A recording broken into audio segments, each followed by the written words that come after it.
Assalamualaikum warahmatullahi wabarakatuh. Allahumma sholli ala Muhammad wa ala ali sayyidina Muhammad.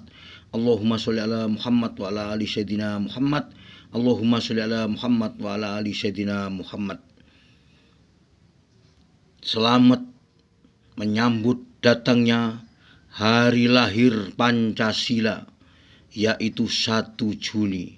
Saudara-saudara sebangsa dan setanah air, lihat ini lambang negara kita atau dasar negara kita, yaitu Pancasila yang berlambangkan burung Garuda yang gagah perkasa. Dan saya khawatir burung Garuda, lambang Pancasila ini yang gagah perkasa ini, sayap-sayapnya dibuat atau dipakai orang-orang bersembunyi, yaitu orang-orang yang mengaduk-aduk bangsa Indonesia, yaitu orang-orang yang mengadu domba bangsa Indonesia ini. Makanya saya takut ada orang-orang yang sembunyi di balik keperkasaan dan kegagahan Garuda Pancasila ini. Saya takut banyak koruptor, banyak penjilat, dan banyak kacung-kacung yang selalu mendengung-dengungkan, yang selalu mengobok-obok negeri ini dengan mengadu domba antar ormas, antar agama, antar ulama, yang mana sudah jelas ini agama dibentur-benturkan dengan pemerintah, agama dibentur-benturkan dengan TNI, agama dibentur-benturkan dengan sesama agama. Makanya saya takut negeri ini akan kacau balau. Makanya stop para kacung-kacung yang ngoceh, yang berkomentar, yang mengkritik-kritik ulama, baik di YouTube maupun di TV-TV itu, untuk berhenti berbicara yang tidak ada manfaatnya. Saudara-saudara, sekali lagi, Pancasila yang gagah perkasa ini sebetulnya untuk melindungi seluruh tumpah darah warga negara Indonesia, bukan milik satu golongan atau milik satu partai atau milik orang-orang yang berkuasa. Ingat, negeri ini adalah negeri Republik Indonesia, negeri yang mengambil sistem demokrasi, yaitu trias politika, yang mana pemerintahan atau eksekutif, DPR atau legislatif, hukum atau penegakan hukum yang disebut yudikatif,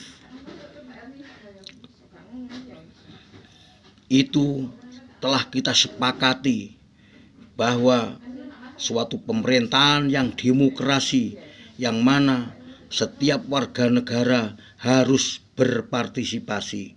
Dan apabila ada kebijakan-kebijakan yang diputuskan oleh pemerintah yang merugikan atau yang mengecewakan warga negara dipulihkan untuk protes, unjuk rasa, atau mengkritiknya. Tapi anehnya, di alam demokrasi atau di era demokrasi di Indonesia ini, orang yang mengkritik pemerintah, yang mengontrol pemerintahan, dianggap anti pemerintah. Ini saudara-saudara, sudah tidak kondusif lagi keadaan negeri kita, yang mana orang yang mengkritik pemerintah dipelintir menjadi orang yang anti pemerintah. Akhirnya orang-orang yang mengkritik pemerintah dianggap musuh negara, musuh pemerintah. Ini dikarenakan ada cecunguk-cecunguk, ada para kacung-kacung, entah itu dibayar siapa saya kurang tahu, yang selalu mendengung-dengungkan bahwa orang yang mengkritik pemerintah dianggap anti pemerintah atau anti Pancasila. Justru orang-orang yang mengadu domba, yang mengobok-obok negeri, inilah yang mengacaukan negeri, inilah yang anti Pancasila atau anti pemerintahan, saudara-saudara. Karena itulah orang-orang yang menamakan dirinya, katanya orang-orang yang Pancasilais, orang-orang yang membela negeri ini, tapi ternyata dialah yang bikin kacau di negeri ini. Yang mana omongannya sering mencaci maki para ulama, sering menghina para ulama, padahal mereka itu siapa? Mereka adalah menurut saya orang-orang yang tidak jelas, orang-orang yang lebih hina daripada ulama, saudara-saudara. Makanya wahai seluruh bangsa Indonesia, bersatulah, bersatulah, karena mendirikan negara Indonesia ini tidak mudah.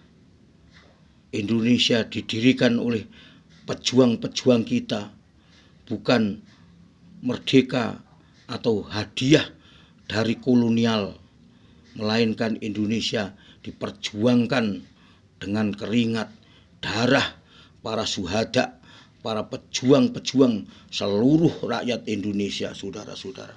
Makanya Indonesia bukan milik golongan, bukan milik penguasa, bukan milik partai, tapi Indonesia milik seluruh rakyat Indonesia.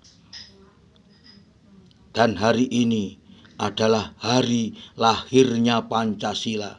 Marilah kita jadi orang-orang yang berpancasilais, yang menerapkan Pancasila dalam kehidupan sehari-hari. Bukan hanya ngomong saja, bukan hanya menyuruh saja supaya berpancasilais, tapi dirinya sendiri tidak Pancasilais, saudara-saudara.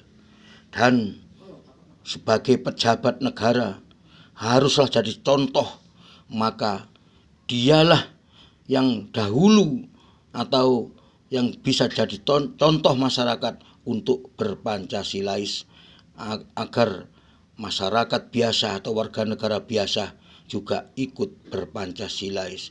Tapi kalau pejabatnya tidak Pancasilais dan pejabatnya selalu korupsi, maka rakyat akan sulit untuk berpancasilais, saudara-saudara. Karena apa? Sudah tidak ada yang dicontoh di negeri ini. Demikian saja urun rembuk saya. Wassalamualaikum warahmatullahi wabarakatuh.